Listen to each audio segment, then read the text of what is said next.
Hola everyone, it's me Aika and welcome back to my channel. So today I will be talking about IELTS or the International English Language Testing System. Basically, it is designed to help a certain person study, work, or migrate to a country where English is their native language. The ability to read, listen, speak, and write English will be assessed in the test. Technically, there is no pass or failed score in IELTS.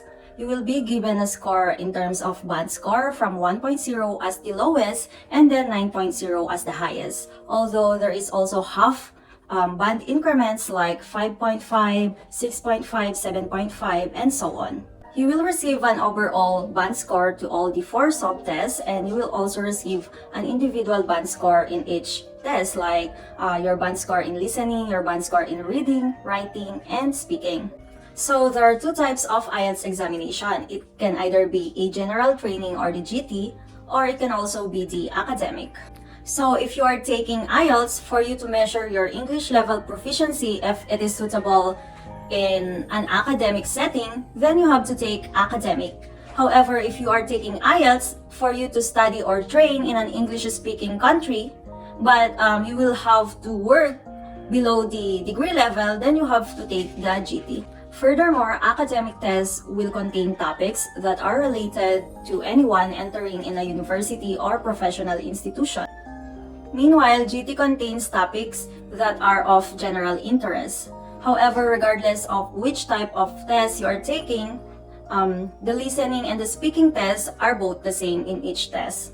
Actually, there are 2 means of taking the test. It is either the paper-based or the traditional way, in such a way that you will use a pen and a paper for the exam. However, in speaking, you will do the face-to-face. While the second type of test is the computer-based, that it is the digital way of taking the test. So you will have to listen using your own headset on the test venue, and then you will type your answers directly on the computer. And aside from that, you will not be given extra time to transfer your answer because you will be given a scratch paper for you to write anything, but you will not be given extra time to transfer your handwritten answers to the computer. So that is the only difference. However, the speaking type of examination will either be face-to-face, or right now they offer a video call because of the COVID-19 situation. So because I am applying for a permanent residency in the USA under the EB3 or nurse visa, I need to have at least an overall band score of 6.5 and 7.0 in speaking in an academic exam. I am only using the IELTS result for my visa screening stage because it was not required on the application for NCLEX in the New York Board of Nursing. However, it still depends on where or what state you are applying because they have their own rules. I mean, for instance, in other states, they require an English proficiency first before you can take the NCLEX. Anyway, I am so excited to share with you my IELTS scores. But before that, I would like to share with you that I have taken the academic computer-based exam because I am more comfortable with typing or encoding, and I think I am faster with that way. So I have taken the exam in Baguio. So as you can see here, this is the academic exam. There you go, and I have taken the test on August 21, 2022. And then here are my test results. So, okay, there you go. My listening is 8.5, my reading is 8.5 as well, while my writing and speaking are both in 7.0. So my overall band score is 8.0, CEFR level of C1. So it is above the minimum or the required score for visa screening for migrating to the USA. So I have already discussed how to submit your TRF to the CGFNS visa screening.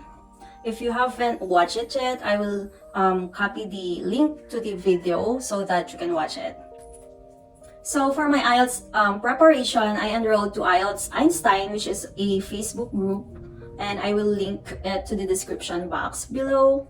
Anyway, I would like to talk about them because I was really inspired by this review center. So unlike any other review center, they are more of a drill-based rather than lecture-based. So you will have to work on your own and not just listen to different concepts. However, they will still provide different concepts that you can read or different writing styles or strategies. They will also provide link to different videos that you can watch explaining the concepts. Actually, your progress depends on how compliant you are. So this is what I like most about this review center because they do not tolerate spoon feeding.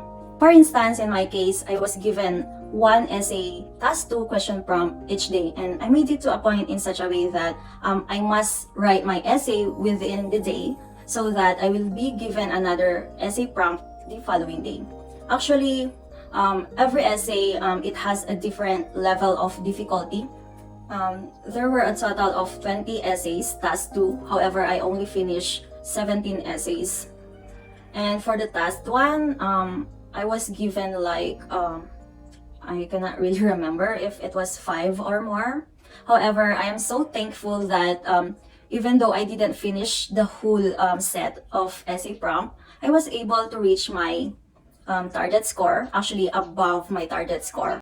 So as I have shown you earlier, I scored 7.0 for my writing. So for the speaking, actually there are 3 bubbles done every 12 noon. There is also in the afternoon bubble, the 3 to 4 o'clock bubble, and there is also a midnight bubble. Well, I joined all the bubbles, even though sometimes I cannot answer or I cannot do the speaking session. I was just listening, and I know I can learn by just listening, and that helped me to gain more insights to different possible question to the IELTS. And I can say that I was able to build my confidence by joining these bubbles. So every time I speak myself or answer the different questions, speaking questions given by other or by my classmates, I was able to build my self-confidence in answering. So that is very helpful in my side because I am always a shrinking violet. I am a shy type if you don't know. Anyway, yes. Thankfully, I was able to score 7.0 in this sub-test, which is just the required score for US or for my visa screening. For the listening and reading, I scored 8.5 for both sub-tests. Actually, I couldn't believe it when I got my score because I wasn't expecting it at all.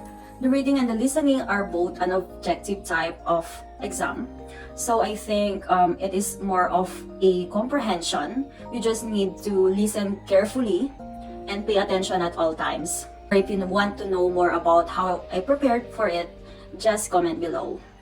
Before I end, I would like to share my daily inspiration and mindset. As I wake up in the morning, I check this thing that I printed myself, and then before I sleep at night, I check this again. Then these are my notes for this speaking.